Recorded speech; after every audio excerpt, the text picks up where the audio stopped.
You are watching the Evening Report at 6 with Caitlin Benedict, Alex Upgate, and Courtney Olson. I am Jenna Dutenecker. This is KKJBA TV with your news today. Good evening, everyone. From KKJBA News World Headquarters in Bismarck, North Dakota, this is your 6 o'clock Evening Report. Communism has taken hold in China, and the leader of it all, Mao Zedong, in an attempt to eliminate all opposition, he has sent in his student army, the Red Guard, to murder and imprison all opposing authority and intellectuals. Thousands have already been executed and imprisoned. Many people are referring to this as the Cultural Revolution. Recently, Chiang Kai-shek of the Nationalist Party has fled to Taiwan after losing the competition for power. Breaking news. We have just been notified of a massacre in Tiananmen Square.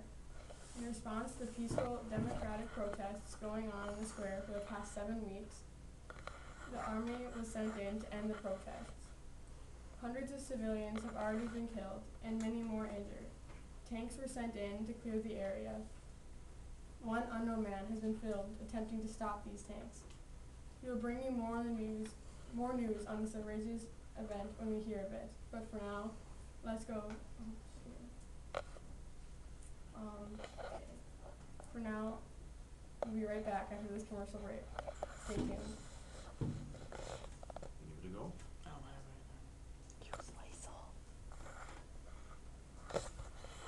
Welcome back, and thank you for watching.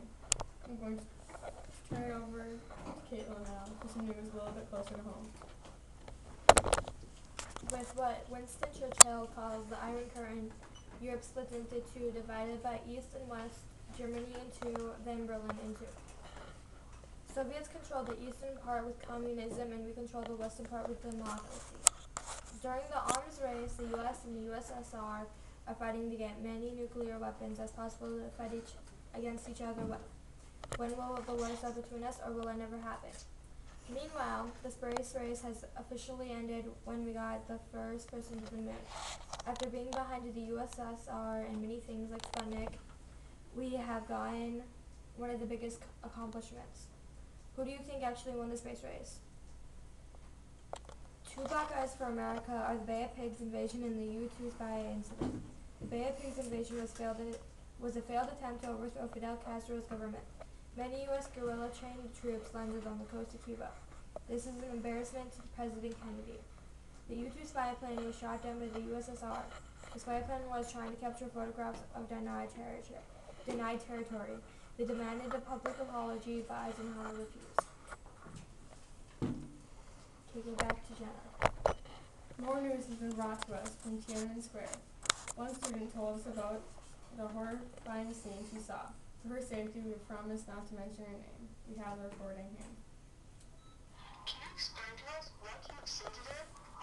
Soldiers have been driving armored vehicles and used machine guns against thousands of local residents and students who tried to block their way. When the army tanks broke through, the soldiers continued to spray their bullets indiscriminately at the crowds in the street. Sometimes they would crush the very own soldiers who hesitated in front of them. Due to the abnormal situation, we are unable to give any more news on this subject at this time. So I'll kick it off to Courtney for news in Vietnam. In recent news around the world, the United States passed the Gulf of Tonkin resolution, saying that America was going to war after the attack on our ships. The leader of the Communists of North, Ho Chi Minh, is trying to unite the country after communism. The U.S. has been fighting to prevent this from happening. During a massive attack on South Vietnam and America, called the Tet Offensive, the Viet Cong attack gained control over the cities. Their army was destroyed by the Americans. The United States public war has justified young people to protest the tremendous loss of life and a conflict on the other side of the world. Owing to intense public pressure, President Richard Nixon began withdrawing U.S. troops from Vietnam in 1969. Nixon's plan was called Vietnamization, which allowed for U.S. troops to gradually pull out while the South Vietnam increased their combat role. And that is our 6 o'clock evening report. Thanks for watching. See you back here tomorrow.